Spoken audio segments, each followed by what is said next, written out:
Assalamualaikum warahmatullahi wabarakatuh. Om Swastiastu, Shalom for all of us. The Honorable Lecturer Mr. Untung, we are from Group 7. Today we'll present our analysis about the short story The Cask of Amontillado by Edgar Allan Poe. Before we start our presentation, let me introduce my group members. The first one is Syahrul, second one is Nia Apriani, and the last one is me, Nyoman, Sita, Laksmi. And here are our topic discussion for today. The first one is the main theme of the short story The Cask of Amontillado is revenge. The story explores the idea about retributions for perceiving something wrong by Montressor to Fortunato. And also in this short story also include other theme, deception, betrayal, and the nature of evil. Next is point of view. The short story The Cask of Amontillado told by from the first person point of view by Montressor. Montressor here is the narrator that he recounts the story to lead up his retribution for Fortunato. The use of the first person point of view here allows the readers to get inside Montressor's mind and understand his motivates for seeking retribution. However, he is being an unreliable narrator because he's just tell the story by his own perception, maybe distorting the truth to justify his action. Overall, the use of the first person point of view is allow the writer to explore the idea about retributions, betrayals, and the nature of evil by personal perception. Next is setting will present by Nia Apriani. Okay, I would like to present about the setting. The story takes place in Italy during the carnival season, which creates a festive and Slavic atmosphere that contrasts with the darkness of the plot. The setting is primarily a series of underground catacombs which create a sense of claustrophobia and also dread. There are three kinds of setting. The first one is setting of place. We found some places in the story. There are street, and then palace or Montressor's house, and vaults or underground catacombs, and the last one is under river's bed. The second one is setting of time. That is in evening. We know that by the word one evening in the spring. And last but not least is setting of situation. The first one is dark. We know that by the word it was almost dark. And then horrible, we know that by the word finally we arrived at a fall which the year was so old and heavy that make our light almost died.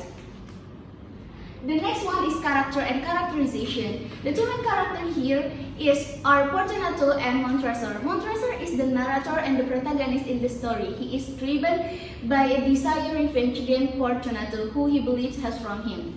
And then Fortunato is portrayed as a proud and boastful man who takes a great pleasure in his knowledge of mind.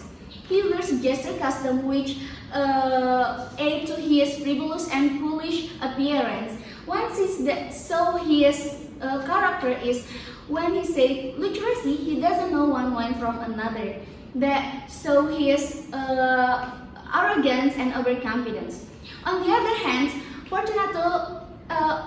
hand, Montressor is portrayed as a cold and calculating man who is consumed by revenge.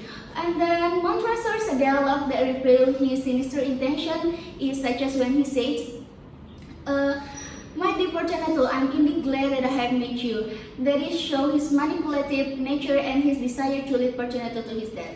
The next slide is about plot that will be delivered by Syahrul. Okay, this is Syahrul here, and now we are going to talk about the plot.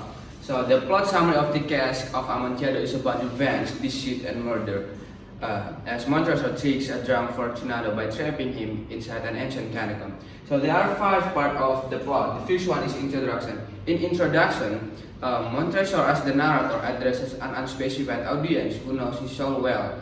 Montressor explains that many ways Fortunato has injured and insulted him. Second one is rising action. In the rising action, Montressor vows revenge, though Fortunato thinks he's a friend. Montressor tells Fortunato that he has a cask of something that he thinks is Amontillado, and he wants to bring it to his friend Lucchesi, a wine expert, to taste it. But then Fortunato insists that he should be the one to taste it, and then Montressor leads Fortunato down into his family catacomb. And then the third one is climax. In the climax, when Fortunato steps further into the crypt, Montressor chains him to the wall and begins to build a wall and topping Fortunato as he cries out, and then he goes silent. And then fourth, falling action. In the falling action, Fortunato screams and begs to be released. But then what? Montresor leaves him and Fortunato dies.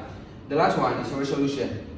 In the story's resolution, Montresor tells that this all happened 50 years ago and that he says in Latin that means rest in peace. That's all about the plot, and next we are going to talk about messages that will be delivered by Sita. Okay, the last topic of this presentation is about messages.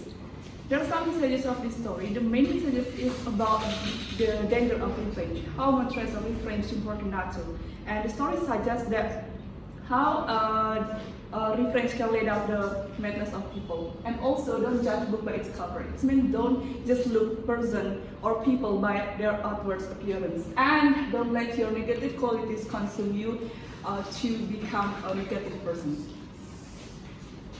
Okay, that's all about our presentation today. Thank you for the time and place. Last but not least, we will say Thank you and have a nice day.